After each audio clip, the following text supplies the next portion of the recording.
Good afternoon, folks. This is the Colorado Oil and Gas Conservation Commission. It is Monday, October 18th, and we are convening a special session of the commission. We will start with roll call. Thank you, Mr. Chair. Commissioner Bogue. Here. Commissioner Gonzalez. Here. Commissioner Hackett. Commissioner McGowan. Here. Commissioner Mesner. Here. Commissioner Nanjapa. Here. Commissioner Robbins. Here. Mr. Chair, you have 6 out of 7 commissioners present. Thank you very much, Hearings Manager Larson. This proceeding was put together by Commissioner McGowan, and with that, I'm going to provide Commissioner McGowan with chairmanship, chairwomanship for the day, and we'll just let Commissioner McGowan take it away. Thanks. Thank you, Mr. Chair.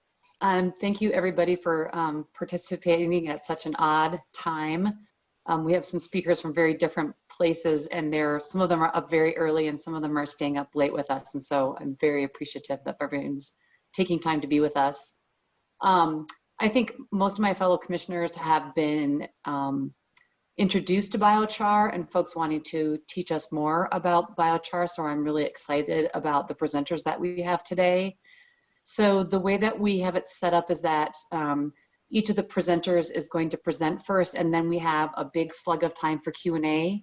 So if you could hold off on your questions, write them down. Hopefully another speaker will get to the question that you have before you need to ask it. If not, we'll have a Q&A portion. And I'm just going to do an introduction of all the speakers now, and Janice is going to help me with our presenters as we go through the presentations. So our first presenter today is Janice Hollowell. Janice is a best-selling author and researcher. Most of us are familiar with Janice as she participates in many of our hearings and shares her perspectives and expertise on climate change. She's also recently become interested in biochar and its potential benefits in the oil and gas operations. And she's been doing some extensive research and background in this area. I want to thank Janice for reaching out to me, as I'm sure she has to most of you. And I've had several education sessions with Janice, and she's introduced me to folks who work in this space, and it's been really interesting to learn more about this. And she's not only taken that time to educate me and introduce me to folks, she's really the brains behind the presentations tonight and helping herd the cats, so to speak, and get everybody lined up today and our panelists from across the world. So I just want to thank Janice, and she's going to help take us through everything. Then we have Kathleen Draper. Kathleen is the U.S. Director of the Ithaca Institute in New York.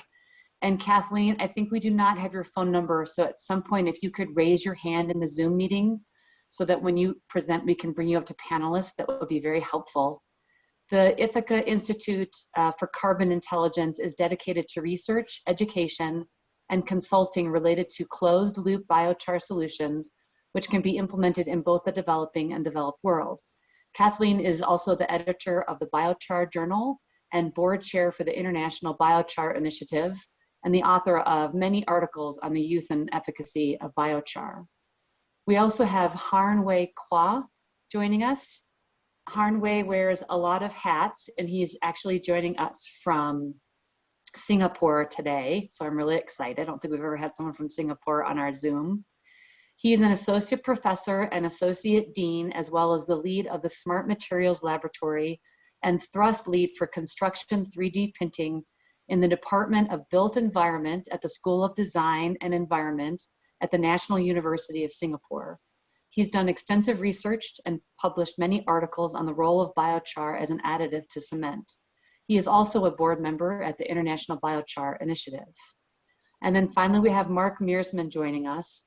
Mark is the co-founder and president of Offset Energy Partners and a partner at OFX Solutions. In his work, Mark has been actively looking at creating carbon-reducing solutions for the oil and gas industry.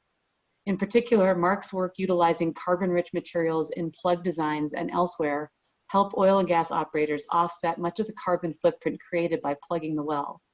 Mark is working to turn orphan and abandoned well borers into carbon sinks and reduce the oil and gas industry's carbon footprint. Mark is also familiar with the pilot project being done in Montana, where biochar is being used to help plug wells. Like again, I said, today's docket is set up so they will present and then we will do Q&A with commissioners. I'm hopeful that by the end of tonight, we'll all have a better understanding of what biochar is, how it might be utilized in oil and gas applications. I hope we'll have a better understanding of the research that has been done to date, the benefits of using biochar and any potential risks or downsides. We'll also dip our toe into the potential carbon sequestration benefits and carbon credits and learn about real world application to date, including the Montana pilot. Finally, I do want to be clear that by having these presenters, the Commission is not advocating for any specific biochar product, producer, or contractor. And so some of these folks work in this space, and I'm not saying that we're advocating one specific company over another. We're just here to learn today and have a conversation. So with that, I'm going to pass it over to Janice and let her kick us off. Hello, everybody. I'm Janice Halliwell. I want to thank Karen McGowan and all of the commissioners for making this docket possible. We're all here because we realize that plugging spent wells is something we must do to stop emissions that are unhealthy for the population and the environment. But what if we can easily plug wells better? What if we can plug them in a way that lasts longer, is less likely to break down, is likely to bind toxic chemicals, and will make the spent well carbon neutral or even carbon negative? Tonight, we're going to explore an imminently doable solution for just that.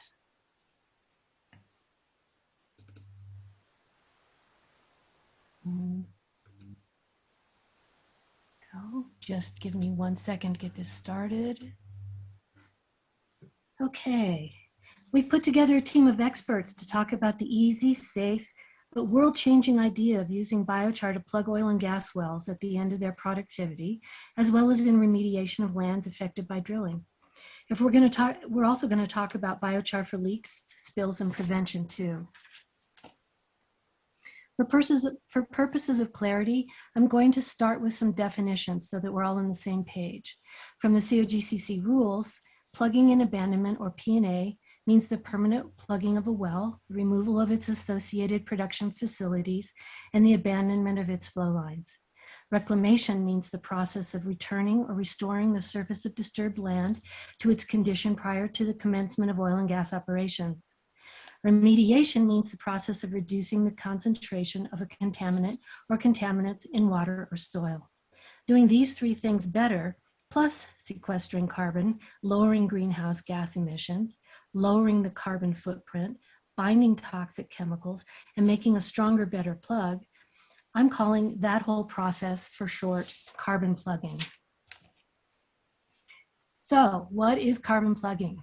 Carbon plugging is a technology similar to or the same as that used for in concrete or cement plugging, but adding a solid plant-based biocarbon in the form of biochar into the cement slurry and as a lost circulation material.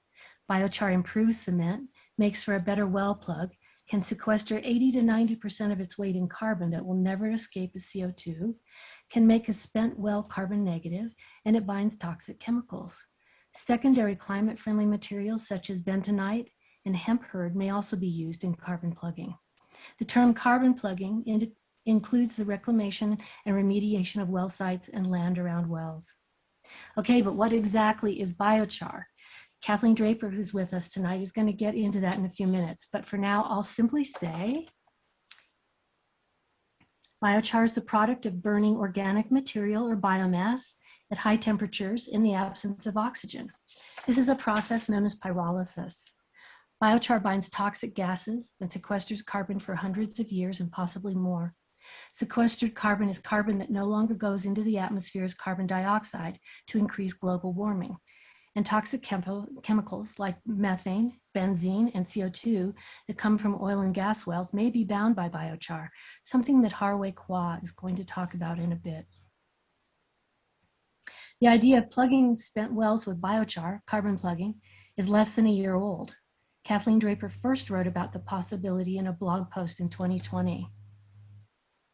At that time, I was testifying before the COGCC after I learned about the thousands of unplugged leaking wells in our state. When the commission asked the public to offer ideas and solutions, I took you at your word and presented this idea to you as my research advanced, and in many 2-minute segments.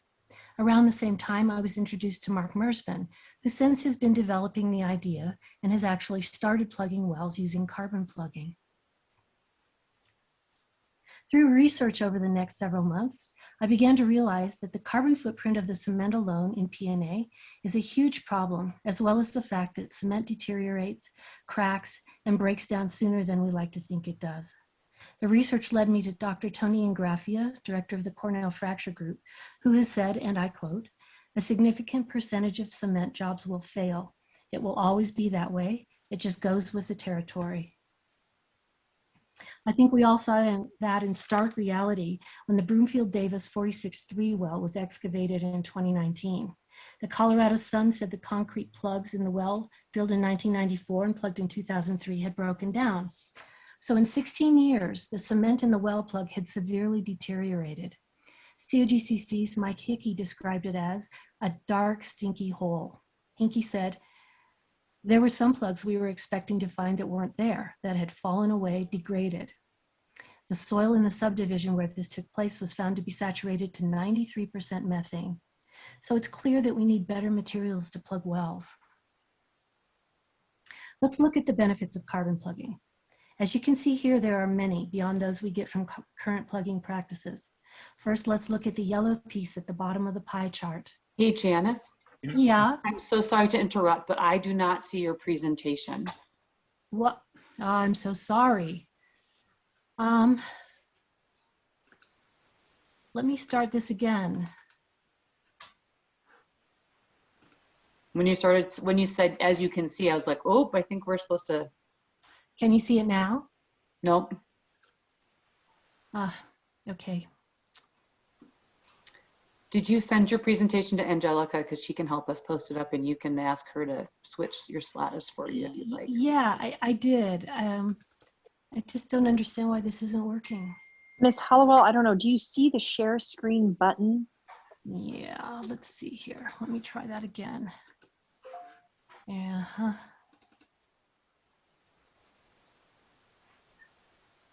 Backing up. It's not showing up on there.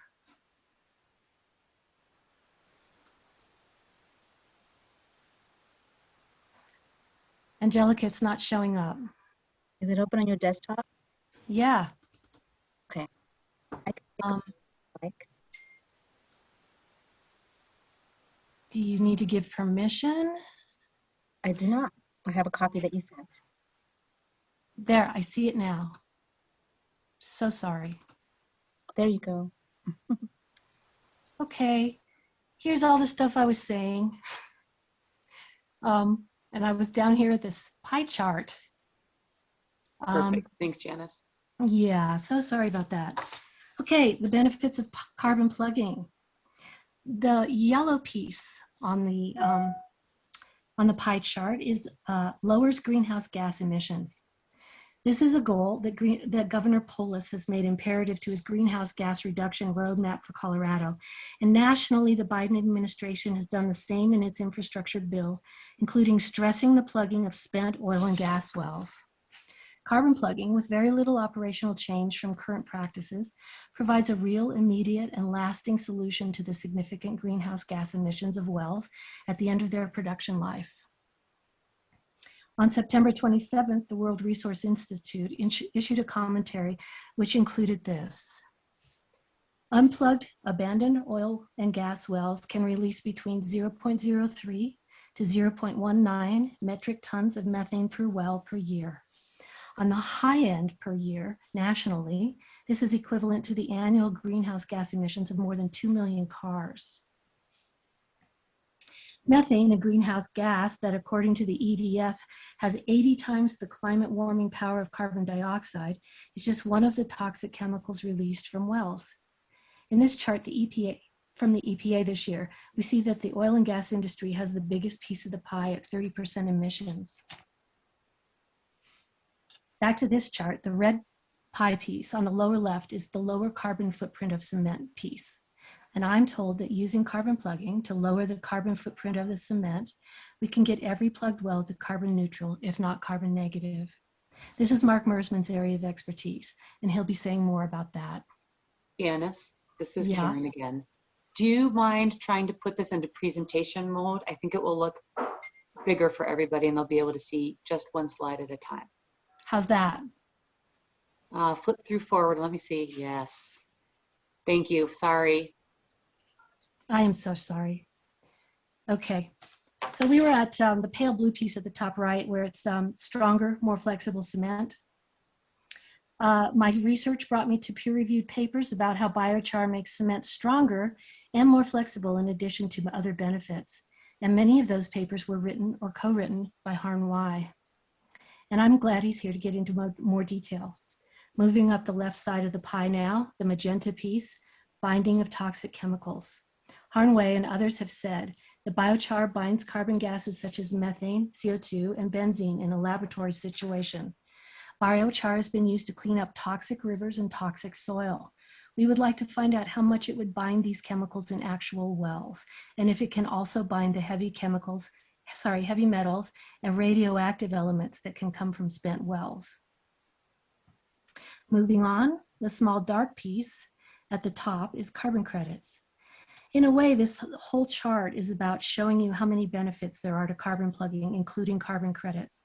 But in comparison to the other benefits right now, it's still a much smaller piece of the pie. The carbon credit industry is growing fast and changing all the time. And Kathleen and Mark will go into more detail about carbon credits. But remember, though it may become a significant piece like these other pieces, right now it's probably best to think of it as a minor benefit. The gray piece on the bottom right is Remediate Soil. In the new rules, the COGCC has made P&A, reclamation of soil, and remediation of contaminants part and parcel of plugging wells and cleaning up well sites. We know from agriculture that when biochar is used in soil and water, it encourages beneficial microbes, fungi, and earthworms. It absorbs toxins, regulates humidity, and all of that greatly increases soil quality. Based on research, I believe that in oil and gas, it can do a lot to bring back contaminated soil. In my opinion, that's often a better solution than scraping away soil and putting it in a landfill where it continues to pollute. A new article coming out of the journal Environmental Pollution on November 1 says biochar is a carbon-rich, low-cost material with high porosity and specific surface chemistry with a tremendous potentiality for oil removal from aqueous solutions. In a carbon plugging pilot, we could narrow down the best ways to bring back soil as quickly as possible using biochar along with compost, hemp hurd, and other soil enriching elements.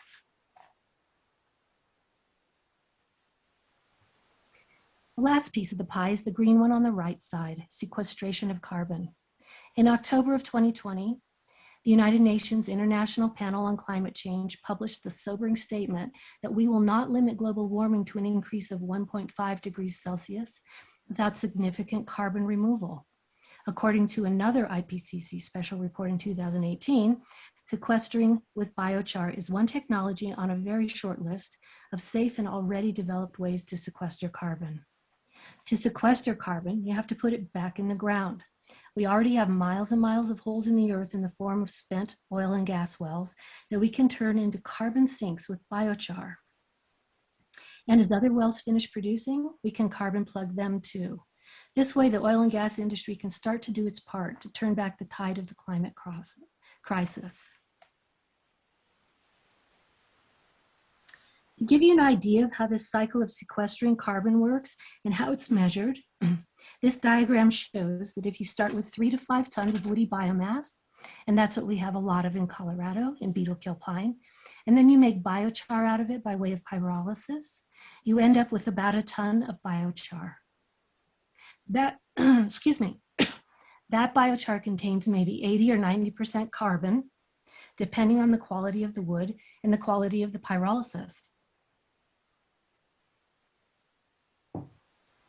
When you take carbon out of the system and sequester it this way, it's measured in CO2 equivalent or CO2e.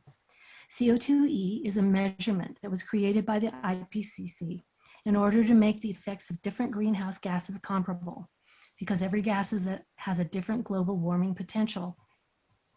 So that 1,600 to 1,900 pounds of carbon in that ton of biochar is then measured as approximately 1.6 to 2.7 tons of CO2e taken out of the system. And just so you know, the range of CO2e given here allows for variations in feedstock and quality of pyrolysis. Carbon plugging is only one solution. We need many solutions, but plugging wells is something everybody agrees needs to be done. And as green energy is on the rise and petroleum-based energy is in decline, there will only be more wells to plug going forward. It's a sound reasoning and sound business to get really specific about a better way to plug them. In 2019, this law was passed in Colorado. It imposes the mandate on the COGCC to protect and minimize adverse impacts to public health, safety and welfare, the environment and wildlife resources, or protect against adverse environmental impacts on any air, water, oil, or biological resource resulting from oil and gas operations. Leaving wells unplugged does not comply with SB 19-181. Current well plugging methods do not fully minimize adverse impacts. All the available data and reasonable deduction from evidence points to the promise of carbon plugging as a way to minimize and protect against adverse environmental impacts resulting from oil and gas operations. If Colorado can begin a pilot program for carbon plugging, we can document and determine the best well plug designs for strength and durability. We can find the best iterations of quantities of biochar in cement and as a lost circulation material, and then we can test them in spent wells. We can collect data to make educational decisions about how to refine the approach and determine how much CO2e can be sequestered and how much greenhouse gas emissions are reduced. And then most importantly, we can replicate it so that P&A operators can adopt carbon plugging here and other states can start programs based on our Colorado program. It's an idea that's catching on like wildfire. Colorado can and should be the state that leads the way. Thank you so much, and so sorry about the technical difficulties. Those are all my fault. All good. It's a learning process, Janice. So I think next we have Kathleen Draper. And I see that Kathleen's with us, correct? And we're going to raise her to panelist.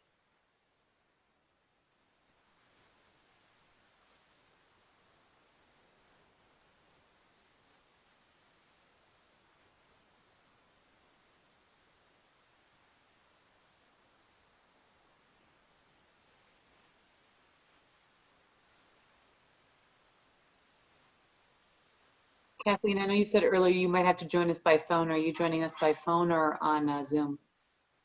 Well, it's by Zoom, but on phone. Oh, yes, okay. Okay, Yeah. So we can see you and we can hear you. And is Angelica going to run through the your slide presentation? Yes. Okay, so we're gonna pull that up. Hold on one second.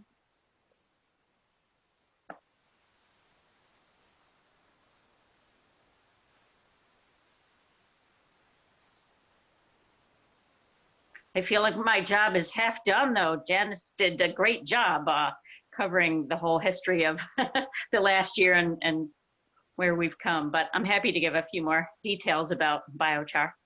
Wonderful. Angelica, are you able to pull up? There we go. Hold on one second, Kathleen.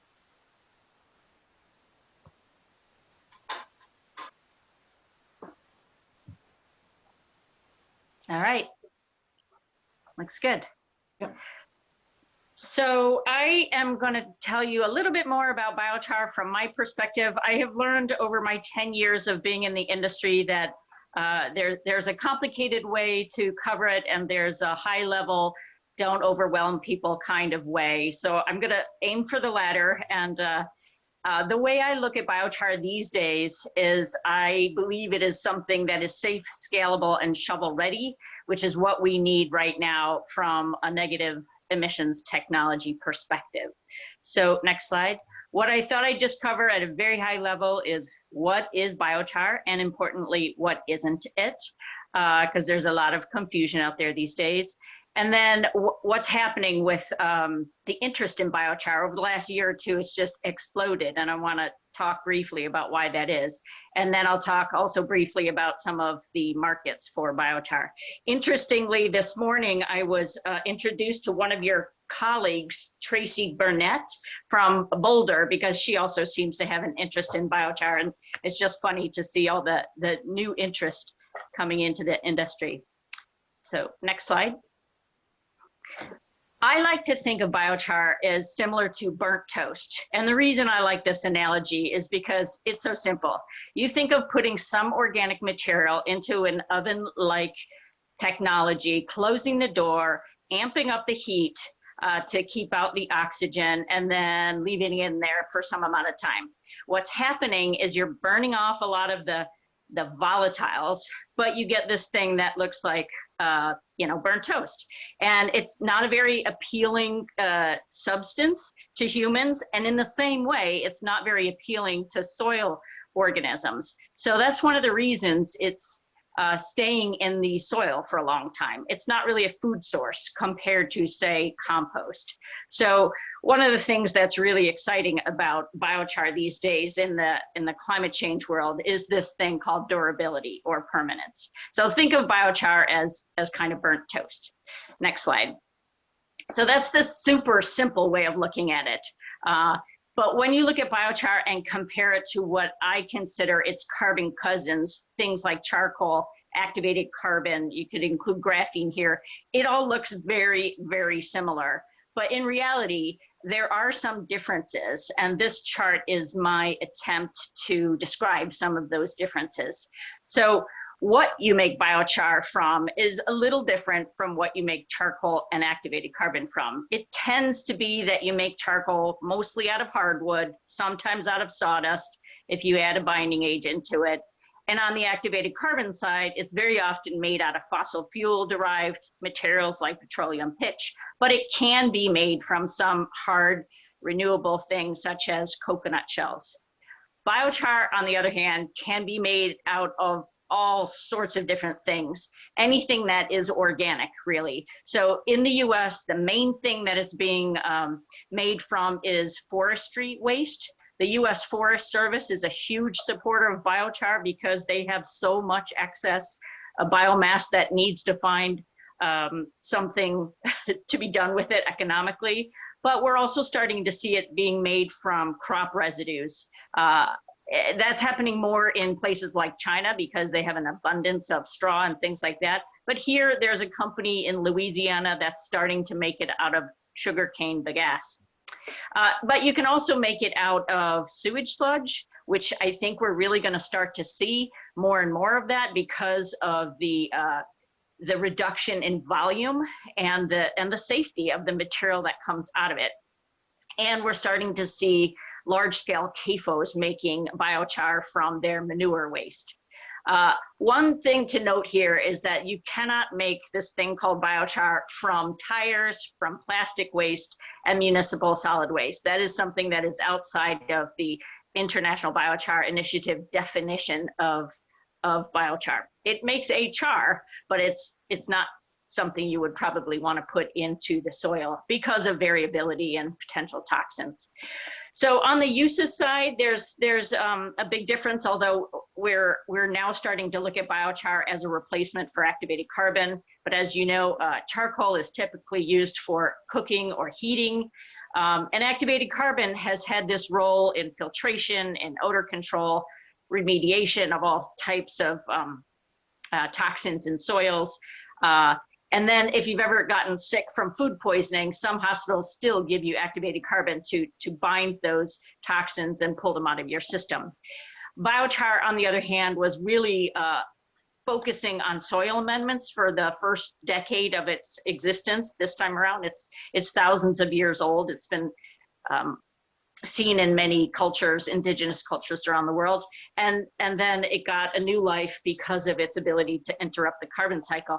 But now we're finding that the value proposition to farmers, because biochar is still somewhat expensive, is challenging. Farmers aren't known to be early adapters. So the biochar industry has been looking at many other uses for biochar, especially remediation and filtration. And we're seeing a lot of interest in putting it in things like concrete and asphalt and other composites.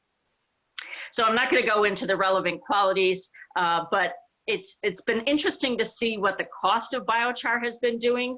Typically, it has been rather expensive, as I said, at least if you're looking at it as a soil amendment, but there is an increasing amount of production capacity coming online, and we're starting to see the cost of it be reduced. It's still going to cost around $500 a ton. It's not actually sold by the ton very often, but the give or take, that's what we're looking at. And as Janice mentioned, the way to make it is either through pyrolysis or gasification. In the US, we're seeing most of the biochar currently being produced is made from gasification systems. Like in California, there were a biomass plant that's being tweaked to produce a co-product of a high quality, they call it high carbon fly ash.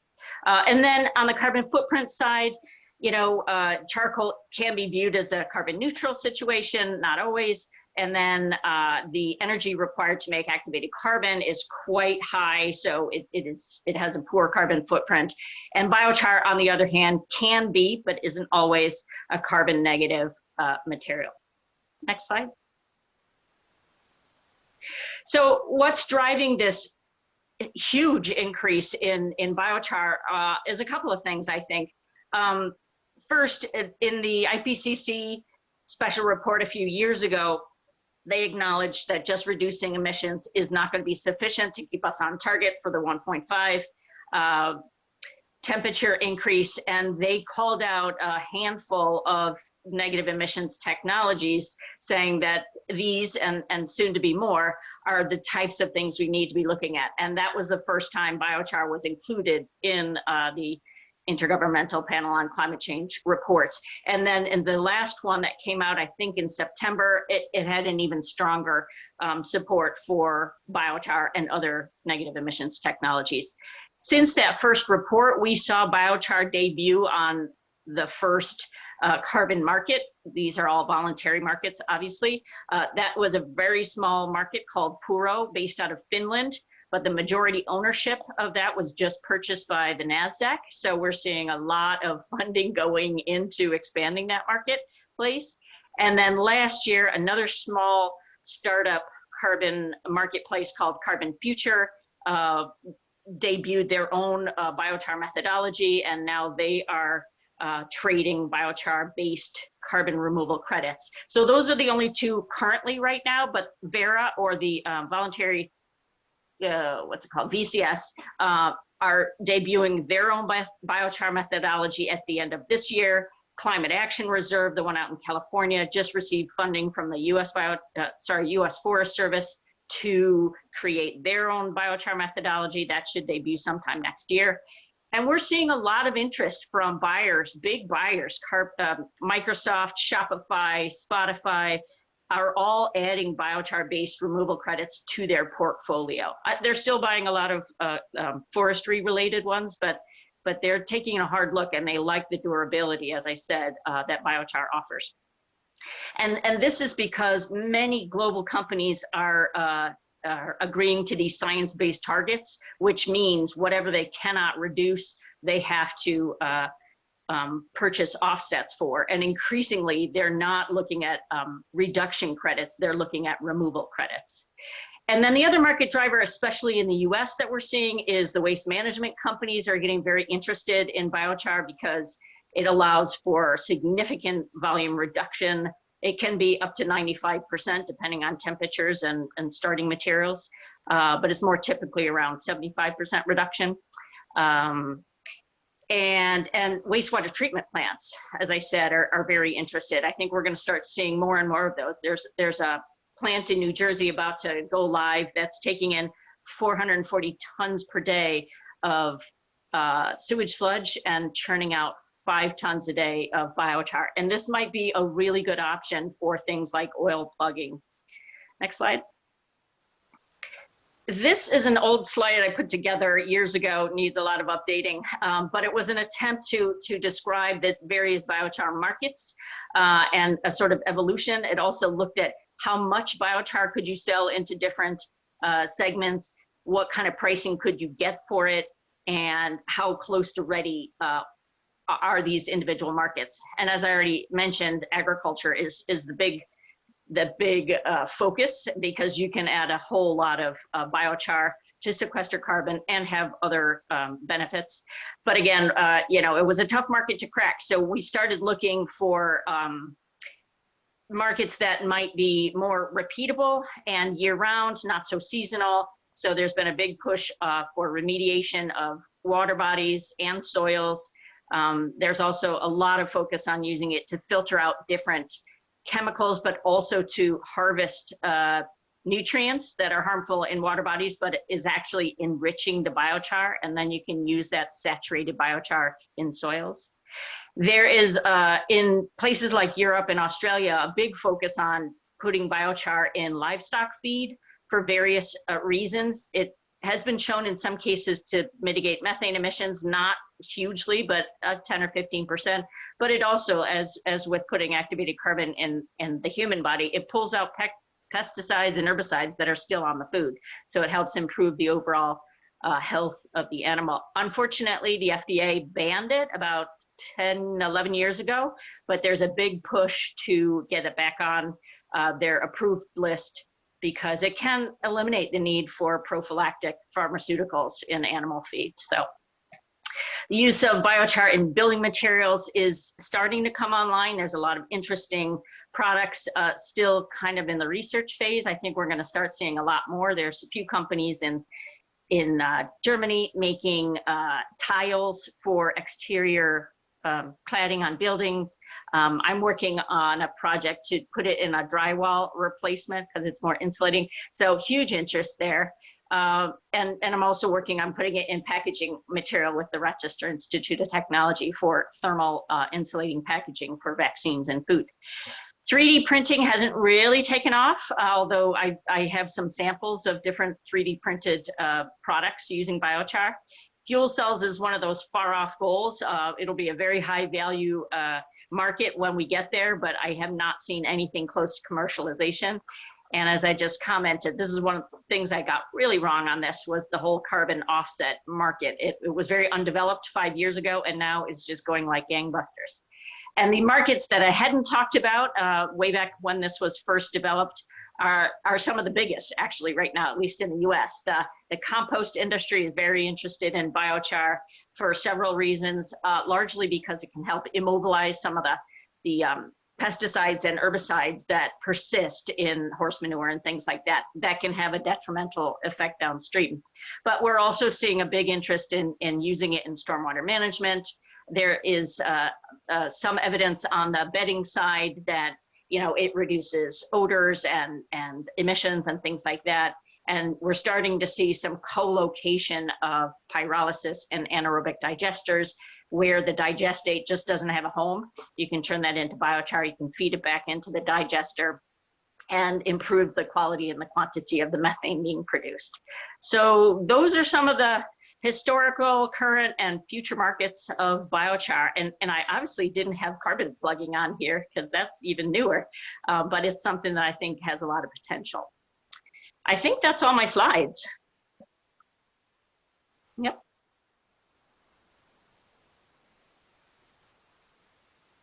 Thank you, Kathleen. So I think our next speaker is Harn. Harn Wei. Harn Wei. Thank you. Harn Wei. Way, not why. Why, not way. Sorry.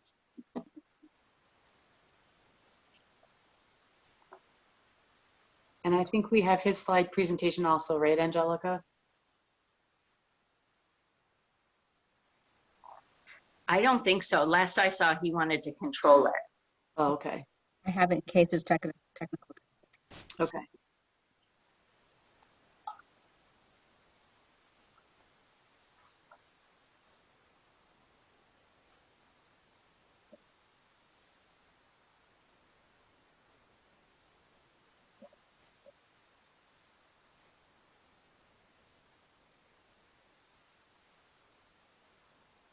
Hi, good afternoon. Can you hear me? Yes, thank you. Thanks for having me. I'm going to share my screen now.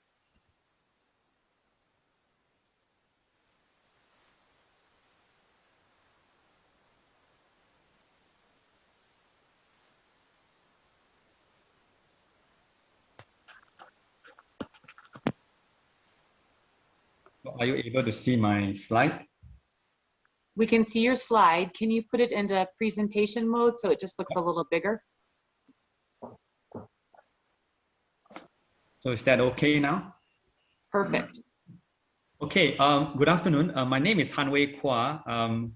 It's definitely an honor of mine to be able to speak to all of you here, especially on a subject which is very, very close to my heart, and that is biochar mortar or biochar concrete. I would like to start with a very, very brief self-introduction before sharing with everybody a summary of some of the milestones of innovation and development on this relatively young field of biochar mortar and concrete. So I'm not going to spend too much time here. I'm an associate professor of sustainable building materials, trained as a theoretical physicist. After coming to the US about 21 years ago, I was trained as in civil engineering, material science, and technology policy. So as you can see on the right-hand side over here, that's me. And this gentleman here, his name is Suradip Gupta, Dr. Gupta. So together, we have written quite a few articles on different aspects of biochar concrete. And in most of my presentation on biochar concrete, I like to share this particular picture. Well, basically this picture captured my original idea of what I think biochar can do in a cementitious environment or in concrete. So today I'm going to talk mostly about the idea behind and how it has developed in the past few years. So the first paper on biochar concrete, it was published by a group of South Korean researchers in 2012. And there was basically a paper on showing how biochar can improve the mechanical properties of mortar concrete. And of course, for the 4 years after that, from 2012 to 2016, we found more and more work in this area. And in 2016, 2017, Dr. Gupta and I basically took on ourselves to try to see whether we can increase the level of understanding in our community, how the very fundamental properties of biochar, including the pore and the particle size, can affect the microstructure of mortar and concrete, and therefore the higher order properties such as water permeability, the capability of carbon sequestration, and even mechanical strength can be enhanced as a result of those fundamental biochar properties. In 2018, we turned our attention to understanding other contributions of biochar in mortar and concrete, for example, how it can help to reduce shrinkage and to apply biochar with other additives, including concrete that contain recycled aggregates, as well as rice husk ash. So around 2018, I would say, we began to see the international community, research community on biochar, beginning to also go along these two directions. And about 2 years ago, in 2019, I started this subfield looking at how biochar mortar can be used as a resilient construction material in very harsh environmental conditions, such as under high temperature, and most recently, how we can make use of biochar concrete as a kind of smart concrete under very polluted conditions or even in marine environment.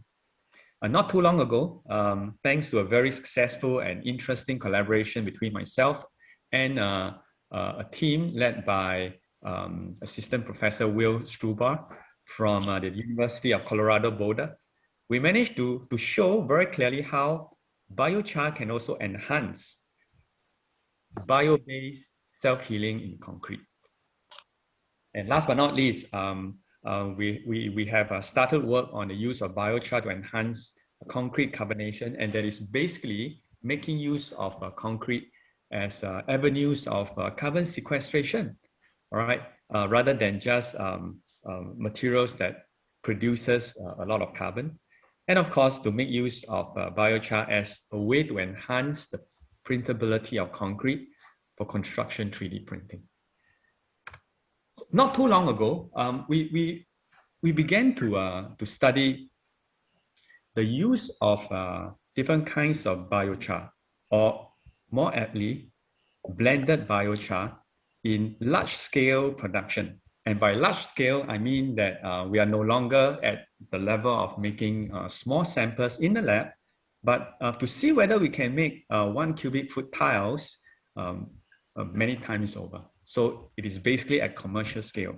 And by blended biochar, I refer to biochar that are either made from wood or a mix of wood-based biochar and char from mixed waste, including some traces of plastic.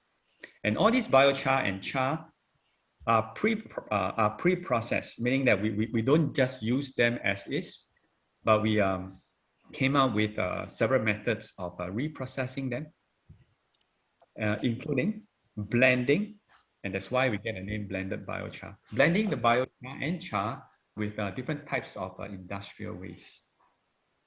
And the whole idea is to replace between 5 to 10% of cement in the mix with such blended biochar or char.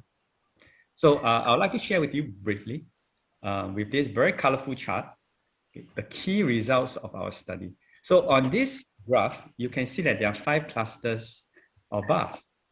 And inside every cluster, there are 3 colors, the blue, red, and yellow.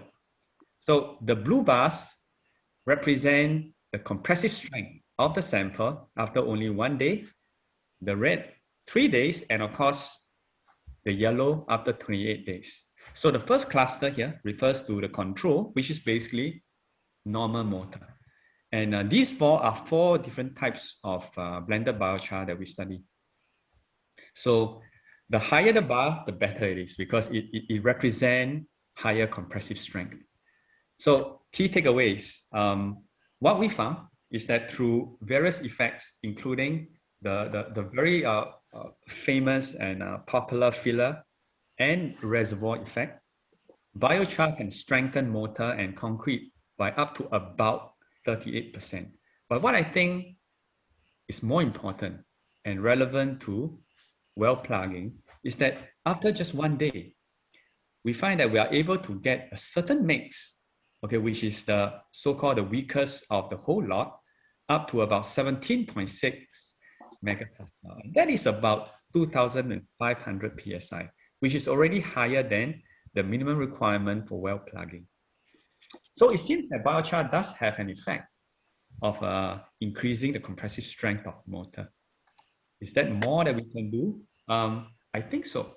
You know, living and working in a tropical country like Singapore, actually subconsciously ingrained in us, you know, the importance of water leakage and water-related problems. In fact, in Singapore, 6 out of 10 building-related complaints and problems involve water leakage. And the reason why this is important is that if left unattended and unresolved, water-related problem that's caused by high water permeability can actually cause an eventual failure of the entire slab of concrete. So this is definitely something that we have to look at for the past few years. And over here, still working on these 4 types of blended biochar on large-scale production of 1 cubic foot tiles. This is what we found. So let me take a few seconds to orient you to this particular graph. Over here, you see a few colorful curves. Every one of these curves tells us the amount of water absorbed and retained in the sample. And the control, which is the normal mortar, is shown by this blue curve. So whenever you see a curve below this blue curve, it means that the particular blend of mortar, which of course contain our blended biochar, is less permeable, okay, which is more desirable in that sense. So the key takeaways are these. Well, if anyone, all right, if we are going to make use of any one of these 4 different types of mortar, especially the red, the yellow and orange one, we are able to reduce the water permeability by up to 17%.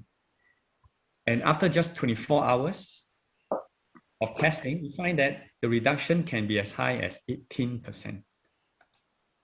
So is there a reason why biochar is able to do whatever we have observed so far? Well, this is a big question that my team and I have been trying to study and understand for the past few years.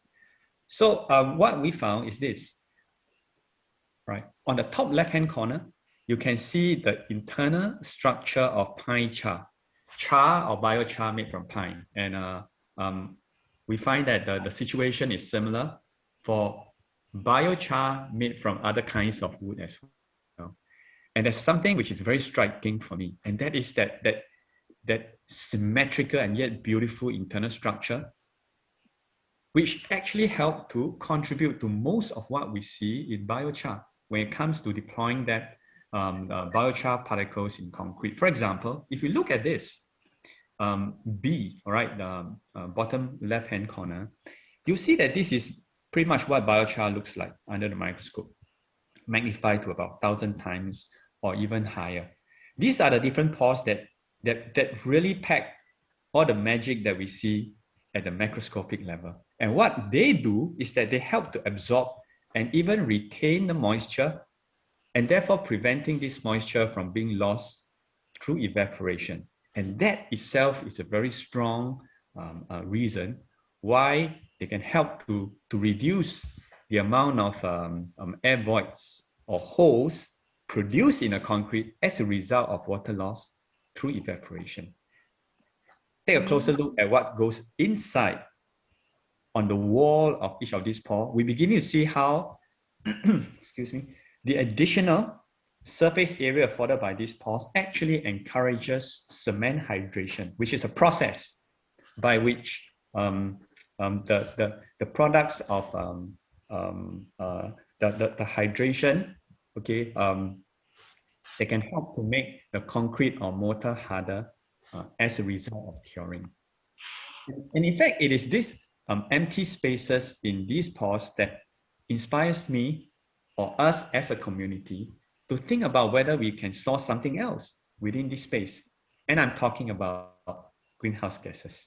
So not too long ago, and that was back in 2017, 2 students, okay, Gupta including, and I started to look at how we can basically pack or saturate biochar with CO2. And in this case, we made use of pure CO2 before deploying the saturated biochar in mortar mix. And this is what we found. So in this graph, we see that there are 4 clusters of bars, and the first 2 refers to the control. And of course, I would like to draw your attention to the 3rd bar. So the 3rd cluster contains mortar mixture samples that contains biochar saturated with CO2. And what we found is that it does not really change the strength after 7 days. And although there was a reduction in a 28-day strength, the reduction is not so drastic. And in fact, if you look at the strength, the compressive strength of this particular bar that I'm indicating now, it is still about 5,000 or 4,000 PSI, which is higher than what we really need for well plugging. So when it comes to water penetration, once again, the lower the bar, the better it is. We find that having saturated biochar in the mortar mix, okay, can only help to make it less permeable to water. So these are the key takeaways, which basically summarize what I've mentioned just now, that too much of a good thing is always not too good, right? It applies here. If we have too much of CO2, we risk debonding the biochar from the matrix, but from what we see so far, even so, even with the reduction in strength, the level of strength is good enough for what we have in mind. Not to mention that it will help to reduce the water penetration by about 32%, which is shown in this particular graph. I've not personally done any studies on how biochar can help to absorb and even transport methane. But I found that there is a very interesting study by this group of researchers in 2015, which is on exactly what I've said just now. So the scope is to study biochar as a cover material in soil in landfills to reduce the emission of methane from these landfills. And the objective is to see under varying environmental conditions, whether the methane absorption capacity of different kinds of biochar and activated carbon will change. So over here, there are 6 graphs. I'm not going to go into the details, but I'm going to draw attention to a few things. Number one, there are altogether 7 different kinds of biochar being compared to a commercially available activated carbon.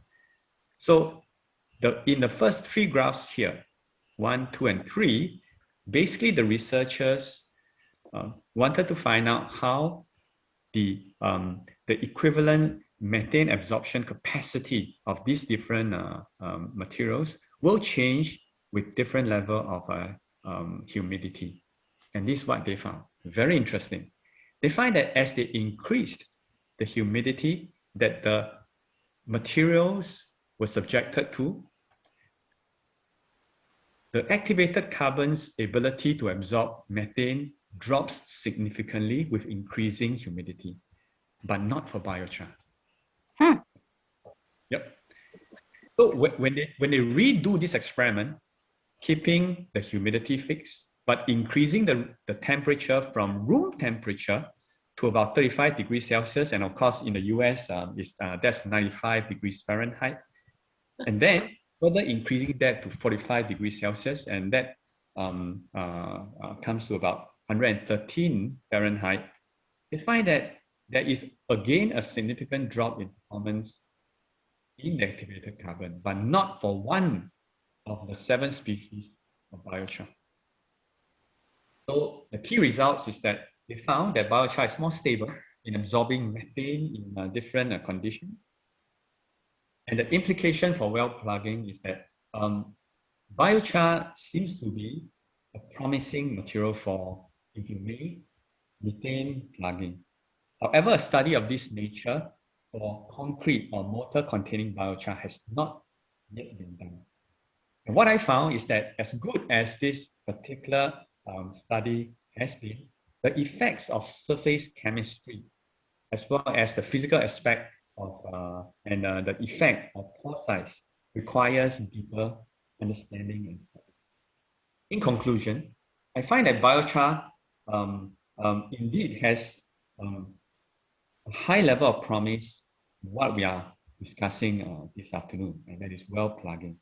And biochar has already been shown to be effective in increasing mechanical strength and the high growth mechanical properties of mortar and concrete materials.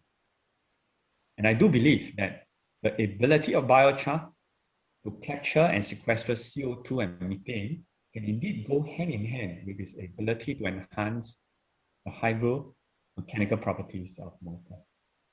So with that, I would like to thank all of you for your kind attention and for giving me this time to present what I truly love and believe in all of you. Thank you very much. Thank you, Harn Wei. So very informative. I'm sure we're going to have questions here at the end. Our last speaker is Mark, and I think I saw him also. And Mark, I don't think you had a presentation, but if I'm wrong, please let me know.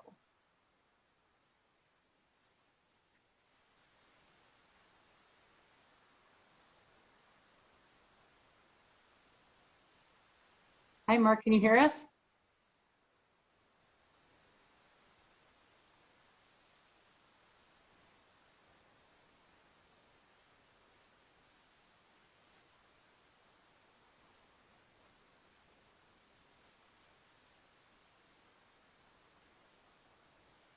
Mark, can you hear us?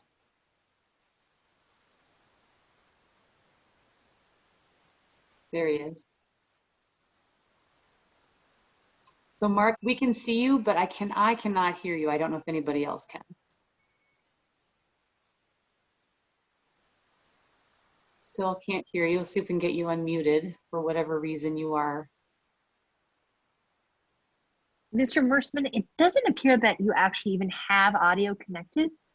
Perhaps, I don't know if you can enable that. If you look down at the audio key in the lower left-hand corner of your Zoom screen,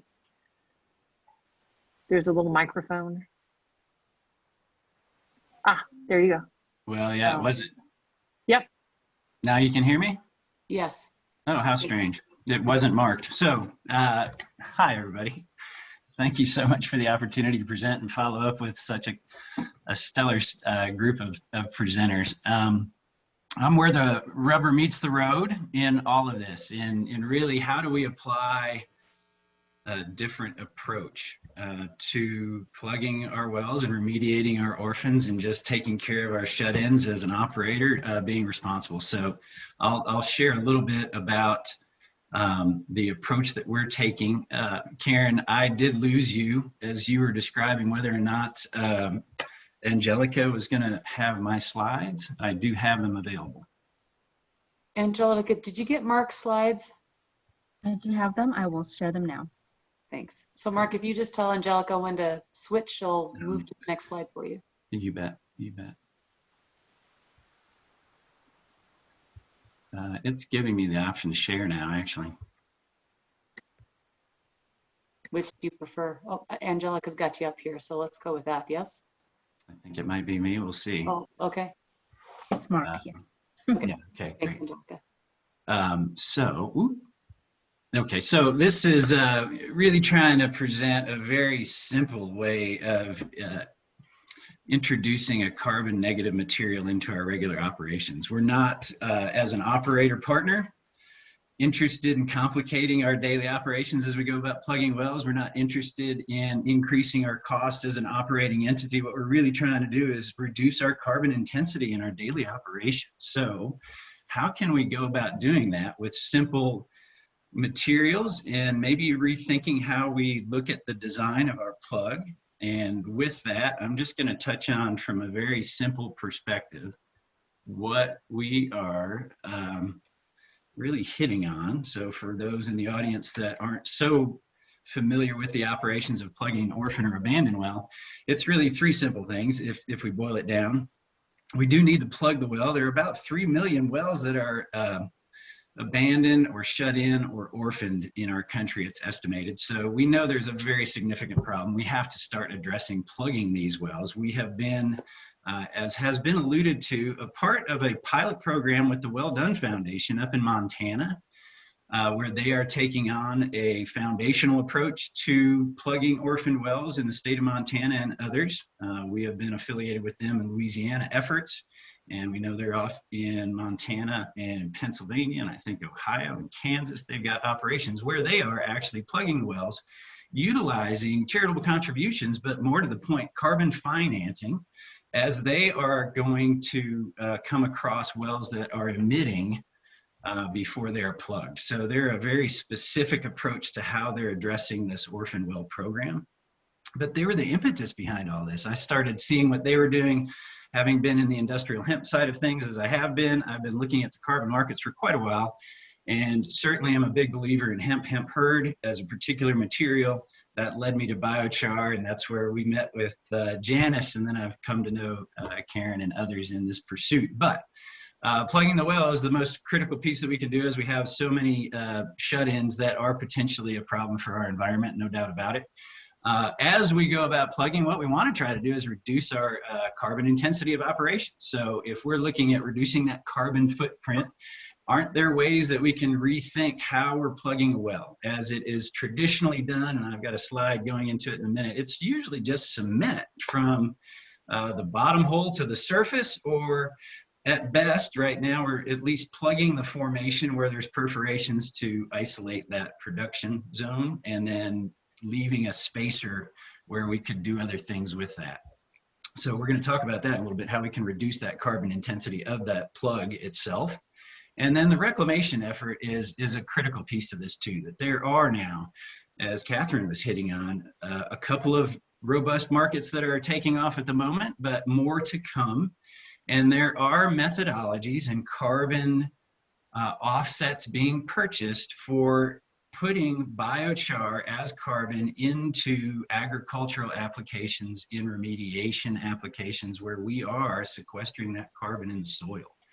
So part of the reclamation effort, and as Dr. Harn Wei said, yeah, there is an awful lot of science behind biochar being a fabulous material for remediation. So we're going to touch on that. But when you finish plugging the well, you've taken away all the equipment, we've got to reclaim that land as our policy requires, back to the way it was originally found before operations were brought into the mix. So what can we really do right off the bat? What are we really proposing? Frankly, it is a simple approval of using this material just as we use mulch or sawdust or Siliflex. So there's so many different materials that as operators we use as lost circulation material. So as we're trying to drill a well or plug a well in particular, and we're trying to get a foundation for that cement to stop bleeding into a formation, oftentimes we need to put a lost circulation material, some sort of a rebar or an aggregate where it will help the cement catch on to the formation and stop just seeping into the formation endlessly. So lost circulation materials are used very often in plugging wells and in our daily operations, with multiple materials already having been approved by the state of Colorado. We are working in multiple states.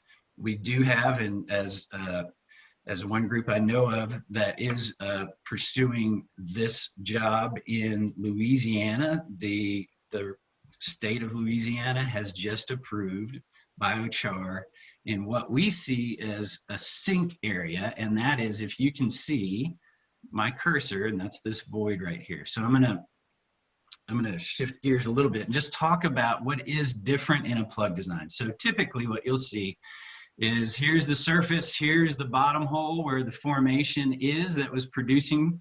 We are generally, as a crawl, walk, run approach to this methodology, is we're really starting on the shallow wells that do need to be plugged, that are orphaned and more often abandoned than any other. So we don't have huge depths, we don't have huge heat or any other really challenging environments to operate in. So what we've been able to do is prove up in Montana, one, that biochar can pump down a wellbore with traditional operating equipment.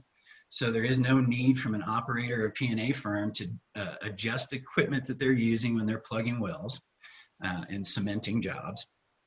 And that was a huge success in and of itself. The ratios that we used of biochar to bentonite clay is what we did in Montana, and it is what we are approved for currently in Louisiana. And what we ultimately see in trading a lesser carbon impact with these plug jobs is where we might have 12 tons, 14 tons of cement that might have to plug a 2,500 foot well, depending on how significant the void is at the bottom hole location. If we are plugging the entire vertical with cement, that's an awful lot of volume. So what we know is there's oftentimes a case where we plug the formation and then we have a void where we put a spacer. So in this spacer, just using what again is already a very commonly used material, bentonite clay, we were able to pump about a 15%, maybe 25%. It wasn't scientific, it was again just proving pumpability, a pretty significant slurry of carbon into that bentonite in the pilot well up in Montana. we have an 80% concentration approved in the plug that was proposed in the state of Louisiana. And in doing that, what we ultimately get to see is that where this would have been a CO2 producing material, if we would have put cement down this wellbore for the entire wellbore, the math, and I've got better experts to validate these numbers, but generally 1 ton of cement, Portland cement, in its manufacturing process emits about a ton of CO2e. So for every ton of cement that we have to use, or for every ton of cement that we can avoid using, we are eliminating a ton of CO2 that would have been emitted or part of a carbon footprint calculation for a particular plug job. If we can load up this material here with carbon, not only are we eliminating the carbon, removing carbon that would have been put in because or emitted because of the cement usage, we're eliminating that emission and then countering it by sinking carbon into this long-term sequestration situation. So that's the driver behind how we see, from an operational perspective as an industry, and certainly through this pilot program, we can work through different geologic target zones and therefore different depths. We can work through what other formational challenges might we have, like water tables, where, to Dr. Harn Wei's statement, if we have bentonite that's infused or cement infused with biochar, we protect any kind of water that might have contaminants a little better than we would just with plain Portland cement. So if we really look then at what are we doing with the emissions side and the displacement side, what is the carbon footprint and how are we affecting that with this idea of how we look at plugging a well? There's a few things here. One interesting aspect of what the Well Done Foundation is doing is that they are measuring and monitoring orphan wells for emissions before they plug them. And there are an awful lot of estimates, but they're all kind of guesswork. We don't know as a state or an industry or a country really what are the average emission rates. Janice alluded to some specific numbers, but as the Well Done Foundation has gone out and started measuring some of these wells, we've really seen that there is a measurable amount of emissions that could potentially be avoided by us plugging that well and therefore create a carbon credit. So we're going to touch on the carbon credit piece, and I figure that's where the questions will go more than anything else. But emissions and avoiding those emissions are one way that we can reduce the carbon intensity of oil and gas operations. If we're plugging a well that's emitting right now and getting that emission stopped, that's an avoidance of future emissions. And the Well Done Foundation and others are pursuing that methodology right now to monetize that aspect of well plugging. The second important piece to the carbon footprint and how we can reduce the carbon intensity of these operations is the displacement piece, where if a typical well job might require 16 tons of cement, producing 16 tons of CO2 roughly. If we can just plug the formations and only use 2 or 4 tons, we've displaced a good 10 to 12 tons of CO2 emissions that would have occurred through the use of that and production of that cement. Another way of displacement is by adding biochar to that cement mix. So while we still need the cement, we do see that there is science behind, as Dr. Harn Wei pointed out, a much better plug design utilizing biochar. So if we could displace 10% of the CO2, therefore 10% of the cement used by adding biochar to make a better plug, we're actually offsetting that cement by the carbon that's in the biochar that's being used in that cement plug too. And then there is the carbon sink aspect, and that is the plug design that I shared in the prior slide. That void, that space where we could put a gel spacer with carbon in it, that is categorically referred to as a carbon sink, where we are putting that into a long-term sequestration or in some kind of a stationary long-term application where it will not be emitted or turned into dust and off into the ether in some way. So with that, that's where the carbon markets are now actively looking at biochar, that we are sequestering that carbon in that biochar that would have been gassed off in the biomass. The pine trees rotting in our forests are emitting that CO2e. When we stop that process through converting it into biochar, we've created that stability. And if we put that into a long-term application, we create a carbon sink. So it's really these three pieces from a carbon markets perspective that have so many folks like myself interested in how we utilize biochar and how we really do think about the operations of our daily plugging jobs. And we're seeing a number of other opportunities where these types of technologies could be applied and have a much more scalable impact on the operational footprint for the industry. One other exciting part of this is the carbon sequestration in remediation. We do know that biochar does have a fabulous capability of trapping metals and the various toxins. So as we go through the remediation piece of these well sites and bringing them back to their renewed state, what we go through is a process of removing all that surface equipment. That's common. We're doing that wonderfully here in Colorado, best I can tell, relative to any other states.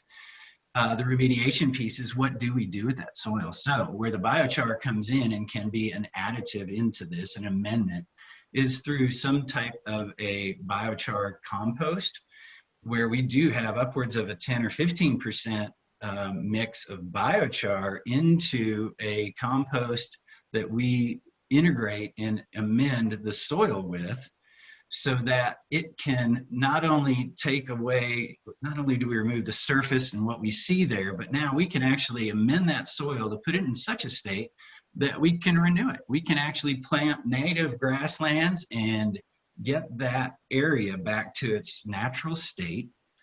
And what Kathleen might be able to speak to as well is that there are now agricultural applications for biochar and the ability to measure the carbon sink aspect of carbon sequestered in untilled soil or dormant soil. So if we think about the remediation aspects, if from an industry perspective, let me just go back from that. Regardless of who owns the surface area, these surface areas can be remediated and returned back to a no-till state that could actually start to add a carbon sink value to that real estate.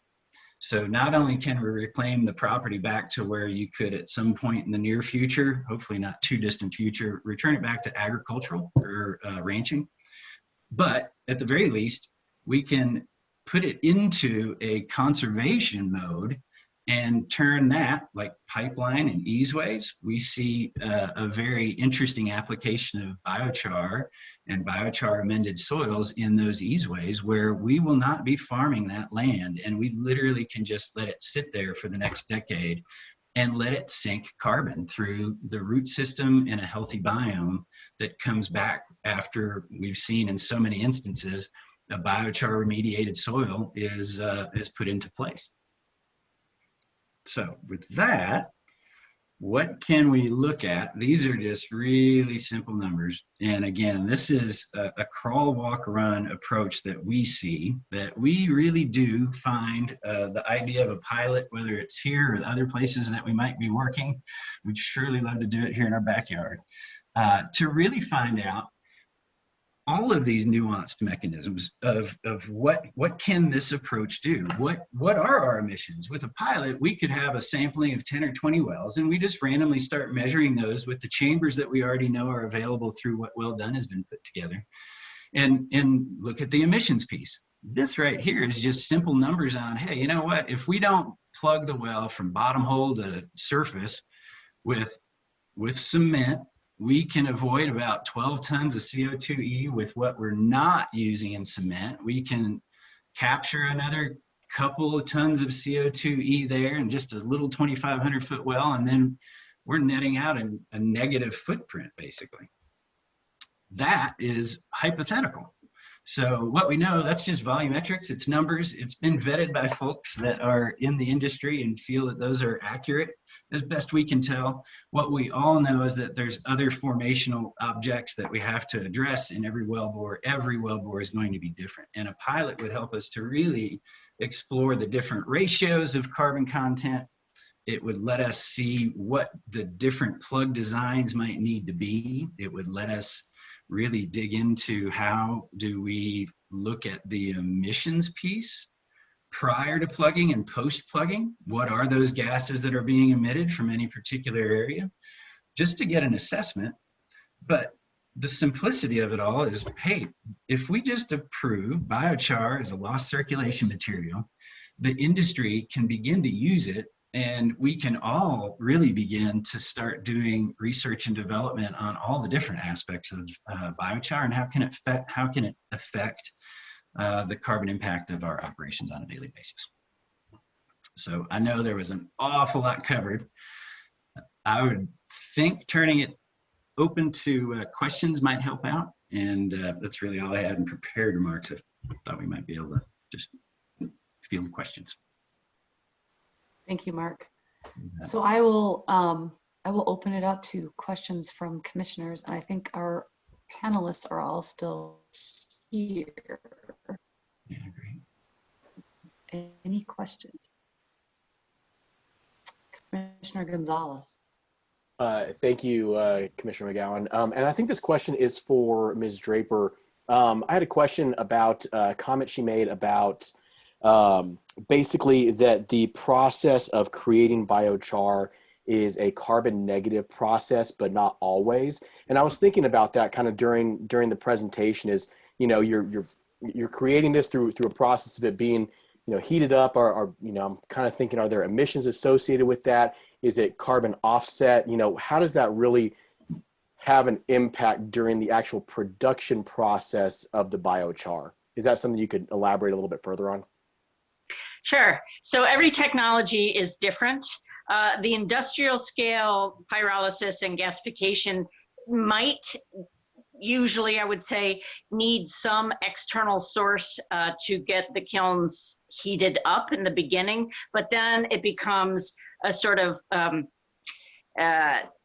autothermal process. So the fuel itself, the feedstock, is what's creating the heat after a certain point. So each technology has their own sort of carbon efficiency, if you will, and that is something that's increasingly being assessed, especially if you're entering the carbon markets. So they will come in and look at the carbon losses during production, not only from the technology, but from the transportation of the fuels to the pyrolysis production facility. So yeah, and the way it kind of works is if you were to convert generally carbon to carbon dioxide, the multiplier is simple math, 3.67.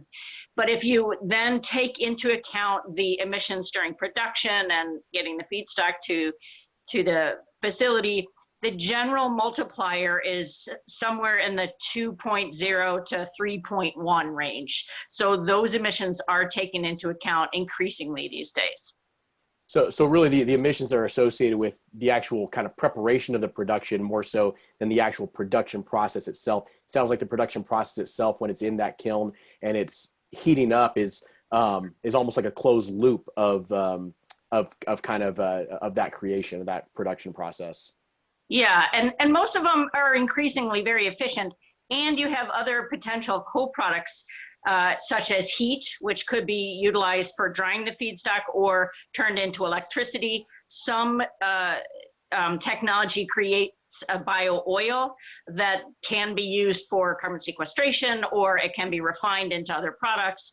And some produce what's called wood vinegar, which is as complicated as biochar, but some people are using it in agriculture for natural pesticides and things like that. Thank you. May I add to that too, in just a sense that a really important piece of this, and certainly as we've been looking at the economics of it even, and how do we maximize carbon per square foot and sinking the carbon, right? There is a real diversity amongst the end product based on the input product.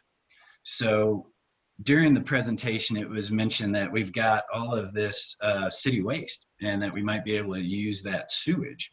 Well, you wouldn't want to necessarily put those types of materials on our agricultural farmland. So there is a interesting play on how the industry, as we see it as operators, could utilize less quality, less clean biochar inputs like sewage and maybe landfill waste that's wood products that are less expensive and more attainable. And there is a huge issue of trying to, where do we go with these materials instead of them just evaporating and gassing off?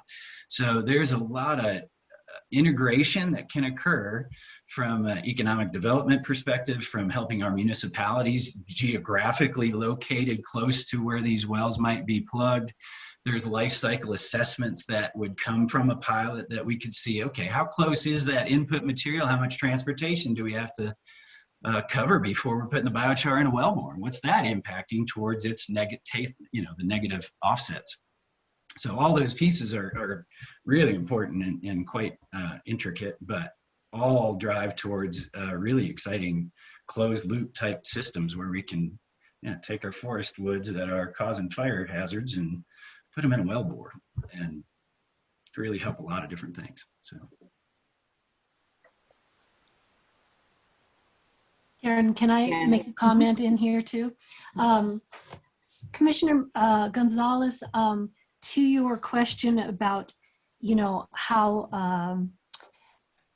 how clean is the process, I think is what you were asking about, in terms of producing biochar. Is it going to be emitting a lot of carbon into the atmosphere just in the production? I think that was part of what you were asking. And one of the things I just wanted to say is that here in Colorado, we are so fortunate because we have some really good biochar manufacturers who are taking great pains to make really clean char. We're not in a state where it's going to be a lot of slash piles that have a lot of mixed bag in it. We have really good production here. And so I think we could count on there being very little escape of carbon dioxide into the atmosphere in the production of biochar for well plugging. Janice. Commissioner Mearsman. Thank you, Madam Chair. Thank you all for the presentation. Certainly an interesting topic. I'll preface this by saying that I am not a scientist, and so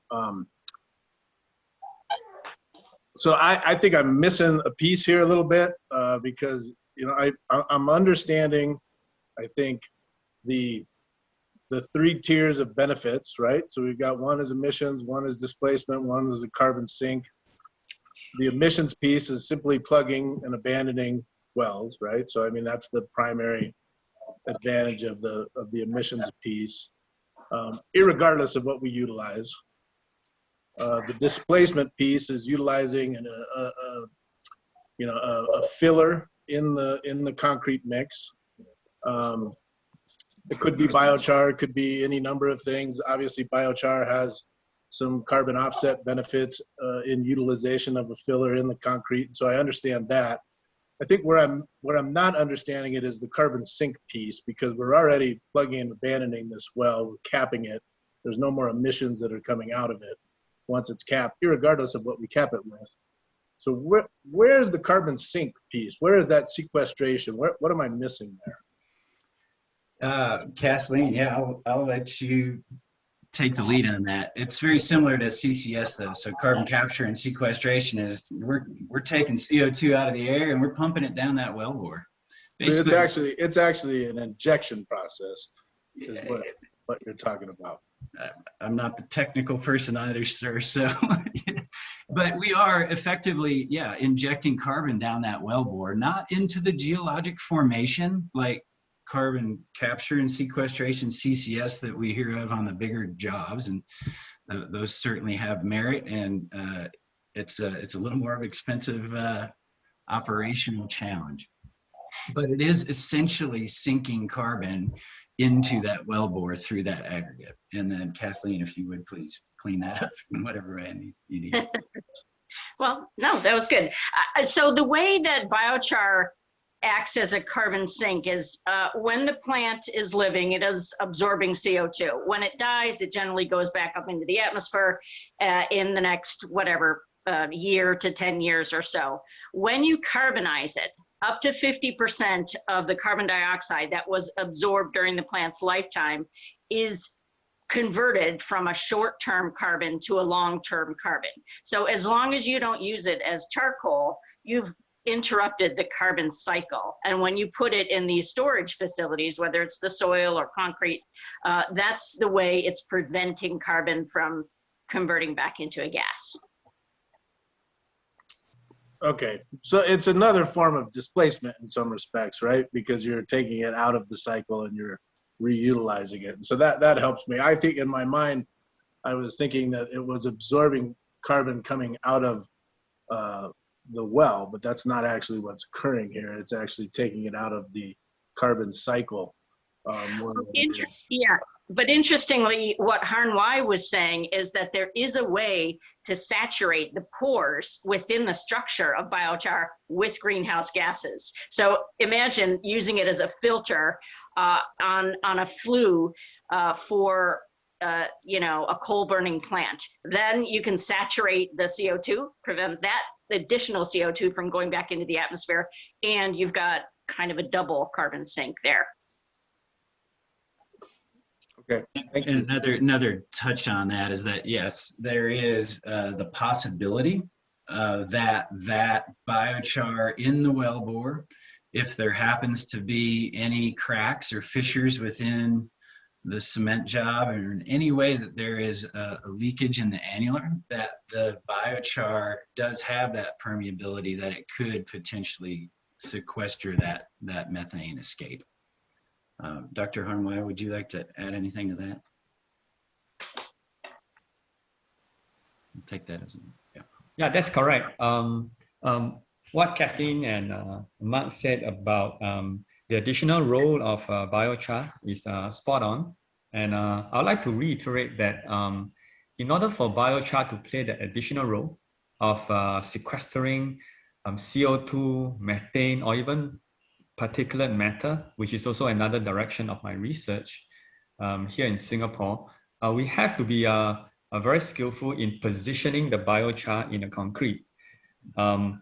Well, if we are going to put the biochar deeper into the interior of concrete, definitely that's going to contribute to increasing the strength as well as reducing the water permeability of the slab or the wall. But if we are going to deploy the biochar closer to the surface, then the additional benefit will be for it to play the role, the additional role of absorbing the pollutants as well as those gas molecules that we talk about. It can be methane, it can be CO2, and perhaps other kinds of pollutant gases as well. Yeah, so it can be done, and it has been shown to be feasible in the lab. Thank you. Another application that we see as we go through this plug process and looking at how we might add more carbon to every plug job is where typically we'll cut off the top of that casing about 5 feet below the surface. And then we'll put a metal cap on that, right? And then we'll backfill that soil.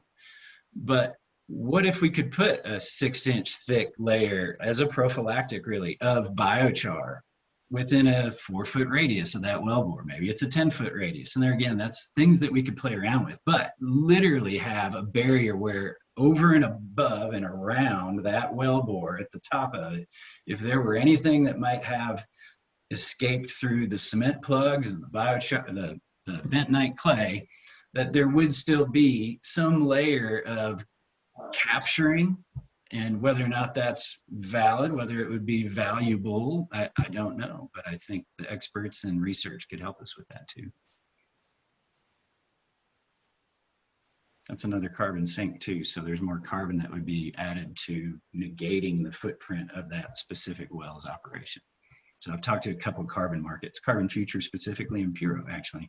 So they absolutely see the validity of a carbon credit tied to those types of applications. So we're just in that dialogue. I appreciate all those answers. That helps me understand it a lot better. So I thank you for that. And I just want to talk a little bit about the source of the biochar as well, because I mean, I think that this is a really interesting concept. I'm always intrigued by, you know, coming up with unique solutions and win-win situations for reutilization of resources. Awesome. And certainly in Colorado with beetle kill, we've got some significant potential resources out there. But in order to be able to access that beetle kill and harvest that beetle kill in order to be able to use it in a resource like this, it does require a significant amount of logging type activities, which many folks aren't necessarily supportive of. And so how does this industry or the suggestion of utilizing these resources overcome that problem? As a guy that lived on the west slope for 30 years of you know, pretty strong opposition to logging in some of these areas where there's a significant amount of beetle kills, which is ultimately where your resource would come from. I'd like to address that a little bit. Can you hear me okay? Yeah. Yeah, okay. We've been hearing that beetle kill pine, that people are showing up at biochar manufacturers with loads of beetle kill pine because they want to get it out of the forest that they can access and around their homes and around the roadways, because we know that it contributes to fuel for fires. And since we've been in forest fire season, people have been doing that, and they've started to learn that they can bring it to some of these biochar facilities and leave it there. But I think, you know, it's a mistake to start thinking that we're going to start logging. It's not about cutting down living trees in any way. It's about using already dead wood that needs to be cleared out anyway, and to prevent forest fires. And then that dead wood becomes the fuel for the pyrolysis. Not any kind of living forest. We're not going to, this is not about logging. That is a misconception that happens a lot when people say, oh yes, biochar, but we can't be started cutting down forests in order to make biochar. And that's not what anybody's suggesting. Well, but Ms. Halliwell, I mean, in all due respect, I mean, having seen it, in order to be able to access this beetle kill, which is important to get out of there, you are going to have to create roads. There is going to be truck traffic. You are actually taking, you know, big trees out of the forest, and understand that they're dead, but there are certainly impacts associated with that I think are just important to acknowledge as we talk about this potential project or this potential product, right? Yeah. Yeah. So Okay. Point taken. Yeah. I just want to say that the U.S. Forest Service is a big proponent of biochar for the very reasons Janice was just talking about, but they have been working with a company that produces a technology called the air curtain burner, which, you know, is a fuels reduction technology. And it generally was used just to eliminate firewood, and it turned it into ash. But now they've worked for the last several years to create a biochar product from it. You obviously don't get any heat utilization from that, but it's a pretty decent sized machine that you can take into where the biomass is. And there's a similar machine called the Tiger Cat, I think. Well, it's made by Tiger Cat. I think it's called a Carbonator, which is 3 to 5 times the capacity. So they've been holding demonstrations of this technology out in California and Oregon. So those kind of mobile technologies do exist.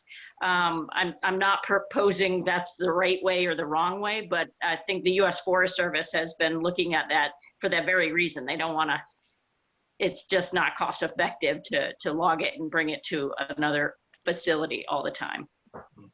But there are a lot of input supplies. So even just, I know of a couple of timber mills that they're just sitting on mounds and mounds of sawdust and wood waste that they can't do anything with. So what are they doing? They're just burning it for the most part.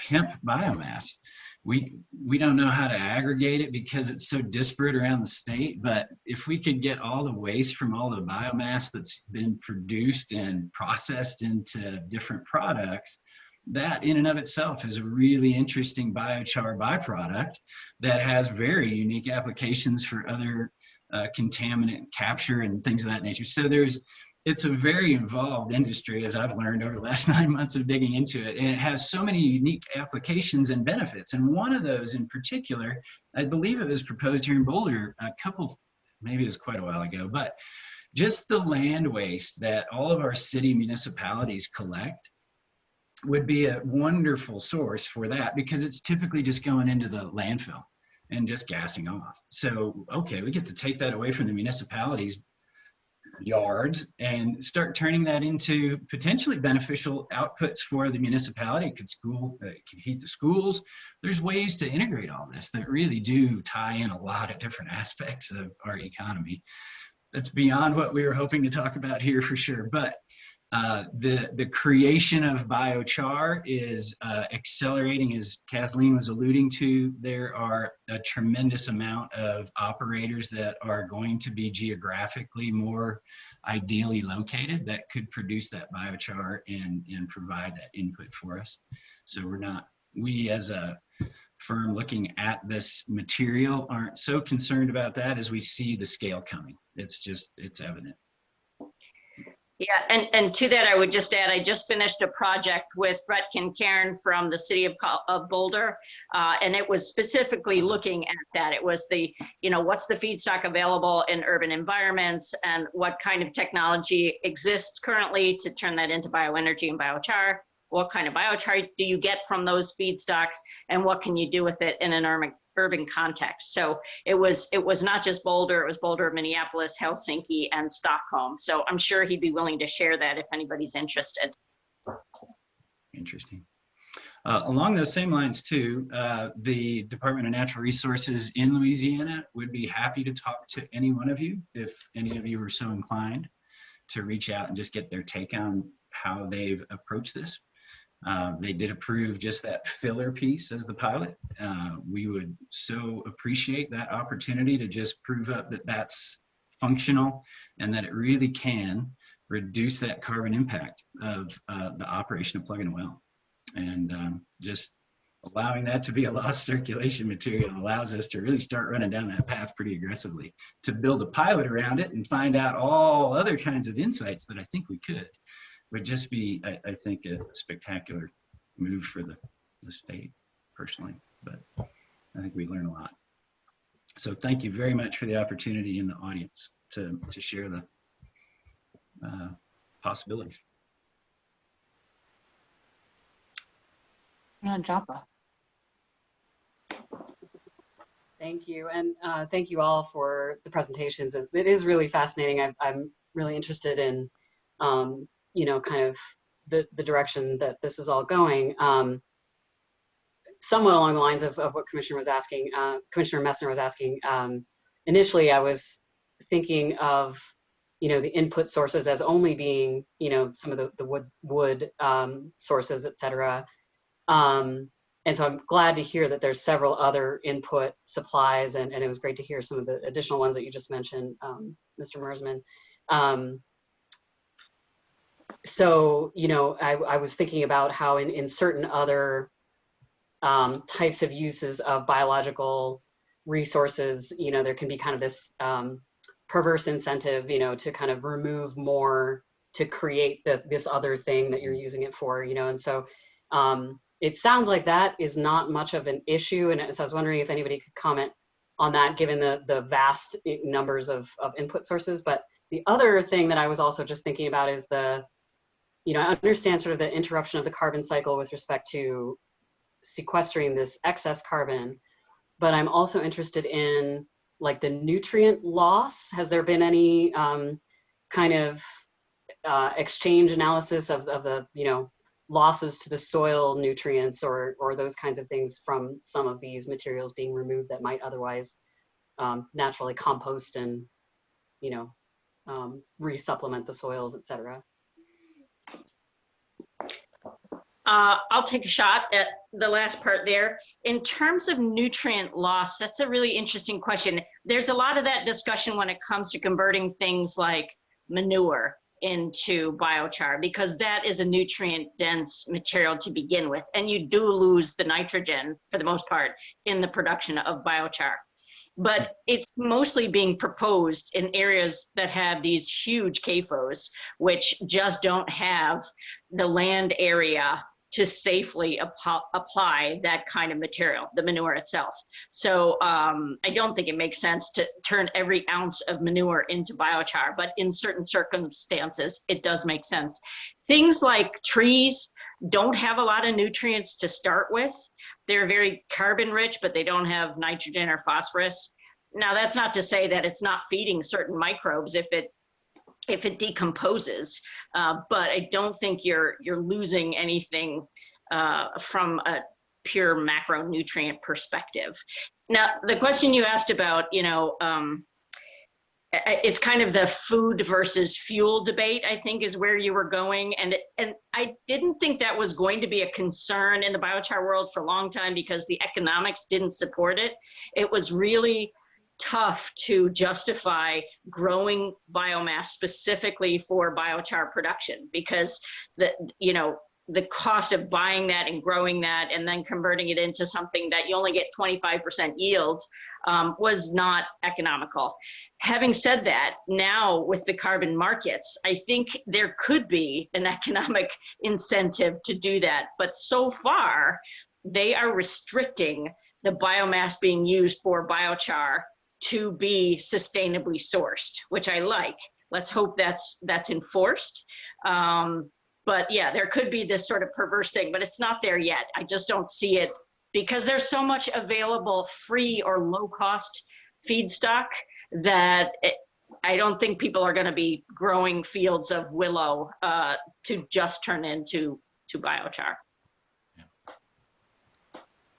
Thank you. That's really helpful. I was thinking, even about some of the yard waste and those kinds of things, how that can, in some cases, be encouraged if you leave it, to help kind of enrich the soil and that type of thing. But, what you explained makes a lot of sense, and I appreciate the explanation. But thank you all again for the presentations. This is the main source, by the way, that Brett Kincairn and folks in Boulder are looking at is yard waste. So we did some modeling in terms of how much available biomass there is in different urban environments. And in some cases, it's already being sold as a fuel for bioenergy plants. So it is not available for biochar. And that was kind of interesting to find out because we just assume that it's there ready for the taking, but there's contracts in place even for incineration of things like sewage sludge. So whereas biochar would be a better option potentially, it's in a long-term contract and they're not going to break that contract too easily. So. Any other commissioners before I ask a couple of questions? Commissioner Bowe. Thank you, Chair, and hello, everyone. Apologies for being in and out a little bit tonight. I've had some family responsibilities, but thank you so much for the presentations. They've been very informative, and they're really at this intersection of some of my work with the Department of Natural Resources on the forest management side, as well as here in the energy sector. So they've really been fascinating. I have a couple thoughts and a couple questions. Commissioner Nanjaba, to your question about sort of the availability of materials to produce biochar. I've been fortunate to get to tour one of the Front Range biochar production facilities, and what I thought was really interesting on that tour was that in addition to some wood products and beetle kill that they are getting from the forest and from forest management projects, a huge bulk of their material was actually coming from sort of waste wood from existing industrial or commercial processes. So wood pellets were actually a huge source, and in some cases had sort of eclipsed, any of the beetle kill wood, et cetera, that was coming down purely because of the transportation costs and then the removal costs associated with, forest management activities. The transportation costs and the actual, costs of the work are usually substantial and can be really prohibitive. But then a couple of questions I have, and my apologies if this has already been addressed and if I missed this. But I am curious, in Louisiana, I believe I heard that biochar has been approved as an additive for some of these P&A projects, reclamation projects. I'm curious to hear more about the process, the state process that sort of occurred for that to happen. And then my second question is about the pilot project in Montana. I'm curious about sort of the next steps in terms of what's maybe, just the next steps in that project, what the state is interested in seeing out of that pilot project up there. So thank you. Oh, great. Yes. So in Louisiana, it was really more of a ground up approach, frankly. So it went from the regional district office where Patrick, who's over all the orphan wells in the Northwest District, saw the papers that we brought in preparation to back up the support of biochar and cement. In full transparency, we went a little aggressive in our first permit request in that we asked for biochar in the cement and the spacer. And like you all, they are excited to learn more about what Dr. Harn Wei has shared with us all today, and that the integrity of the cement with upwards of 10% biochar is actually better.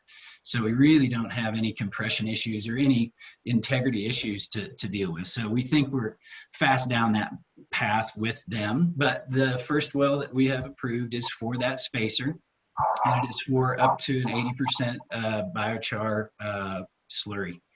So, and then we've gotten approval to use biochar in the surface remediation. So we've been called in just a couple weeks ago. There was a orphan well that had a pipeline leak that unfortunately took about 2 acres and flooded it with a lot of salt water and other nasty little contaminants. So we are remediating that and running on that path to help remediate with biochar mulch on that front.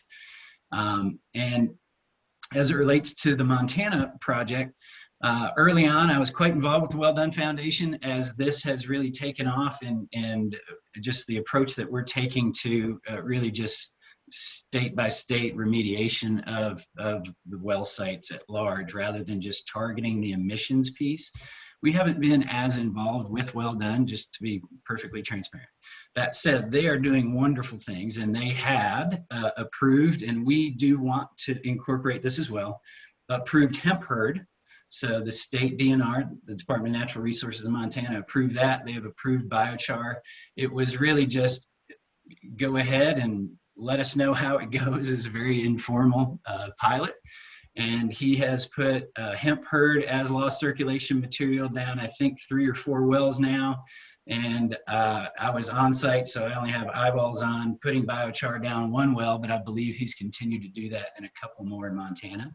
His organization has been aggressively expanding their footprint, and they are in Pennsylvania and Kansas now. And the last conversation I had, it was definitely the intention to be introducing these carbon negative materials into the operations, because it does help reduce the impact of that operation, the carbon impact. So where that stands is about all I can share is where that's at, and I understand it. What we have in play in Louisiana is 6 wells have been allocated for us to approach. And with it, we are going to monitor those for emissions prior to plugging, just to measure and see. And then for the moment, we're plugging with a traditional cement plug in the formations and loading up the space with a bentonite slurry. But expect to expand that. So. Great, thanks. And apologies if I missed that before in your presentation, but I appreciate you recapping. All good. Any other commissioners? Okay, so I have a couple of questions, but I also see that we have some of our COGCC staff on the attendee list. And if any of them have questions, if you could raise your hand and let Angelica and Mimi know you have some questions you'd like to ask these folks too, that would be great. I'm gonna, so Commissioner Bogue asked some of the questions that I had, but I think that if I'm understanding, there hasn't been approval to add the biochar yet to any cement for plugging purposes, just as filler in between plugs. Is that correct? That's all I can speak to personally. That's correct. For what I know in the industry, that's what we as operational partners I'm affiliated or familiar with. That's where we are today.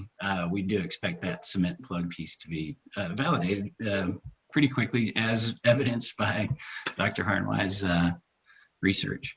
So we think we could do some pretty simple compression tests and prove that up for everybody. Thank you. And then I was curious if anyone could talk about the application for preventive purposes. So maybe using biochar as a liner, for example, around an oil and gas operations area, so that if there were a spill, potentially could the biochar be used to help absorb something before it would reach an area of concern that we've been discussing at the commission hearing. And I'm wondering if it's been used for that application at all. We've contemplated it. I think to build a well pad with that might help in a lot of different ways, because you could literally count that as a carbon sink, but you're also then putting in that prophylactic, that there is that protective material that just reduces the amount of spread or contamination potentially, and certainly captures that real time rather than post event. And I think there could be merit to that. But there again, I think that's where a pilot could explore some of those things, frankly, on behalf of the industry. But Kathleen, you may have other insight to that. I think I've seen in the literature, and I'd have to go back and verify this, that it has been used to sop up petroleum, but I don't know how widespread that is. I don't think it's common practice at this stage at all. Thank you. And so maybe this is for Mr. Harn Wei. Has it, so you've been doing a lot of research on smaller amounts of cement into concrete. Are you aware of any application in an actual building or a real world situation? And if not, I'm just wondering how that, how we get that kicked off, from concept to actual use. And then I'm going to stop and let our staff ask questions. I'm sure they have more informed questions than me. Okay. If you can remember, those colorful graphs, bar charts that I've shown you just now, those are taken from an ongoing study, which is part of a test bidding with a local government agency. So it is for that reason that we decided to produce the different concrete mixes that contains blended biochar at much larger scale.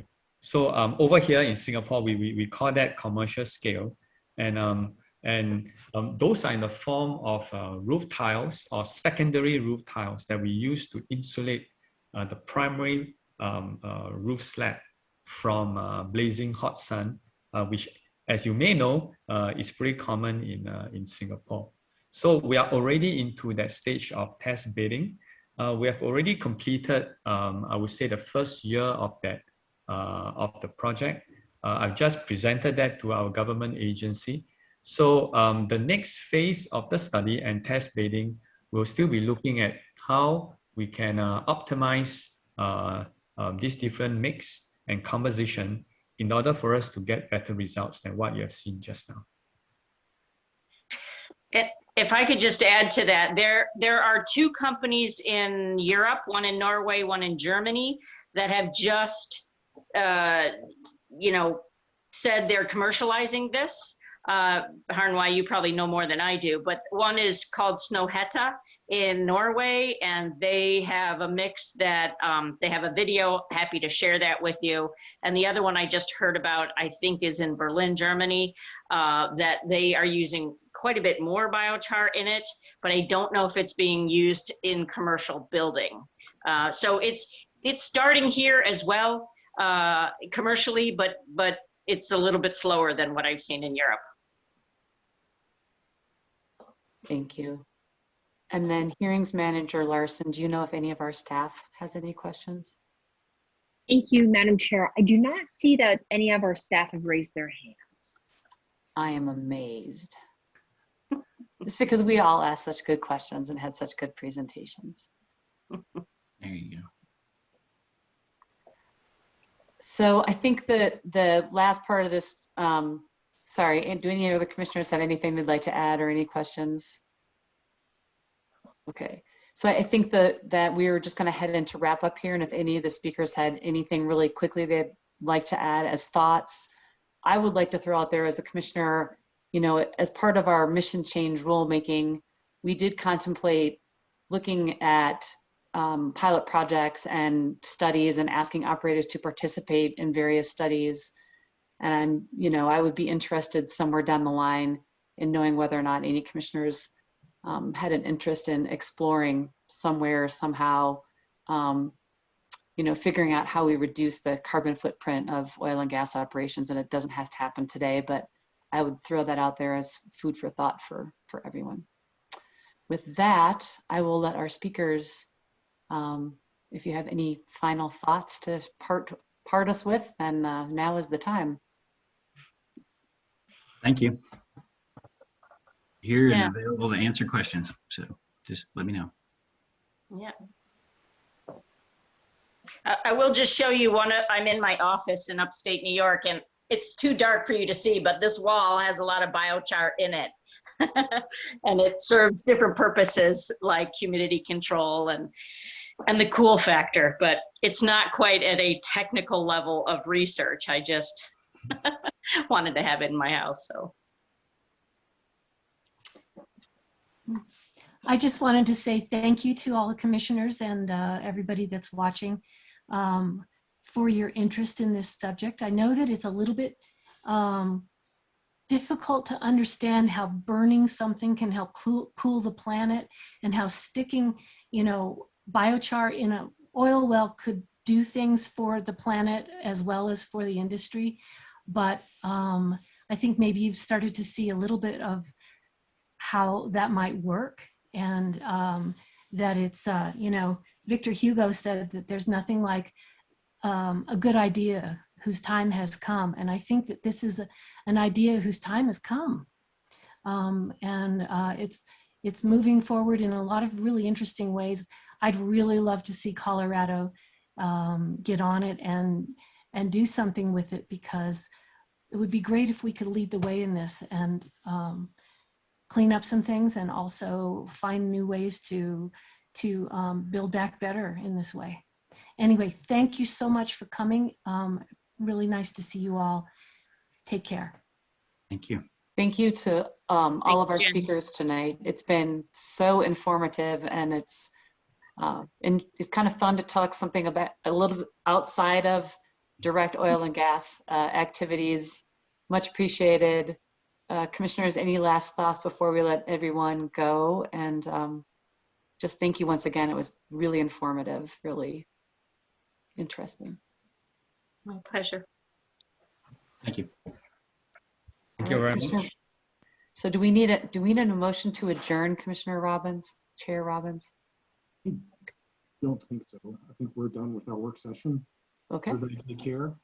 Thanks for running the show, Commissioner McGowan, and thanks to all of our speakers for very informative topics. And thank you for getting up early in Singapore and staying up late in New York. Yes. Much appreciated. No problem. Everyone All right. have a good night.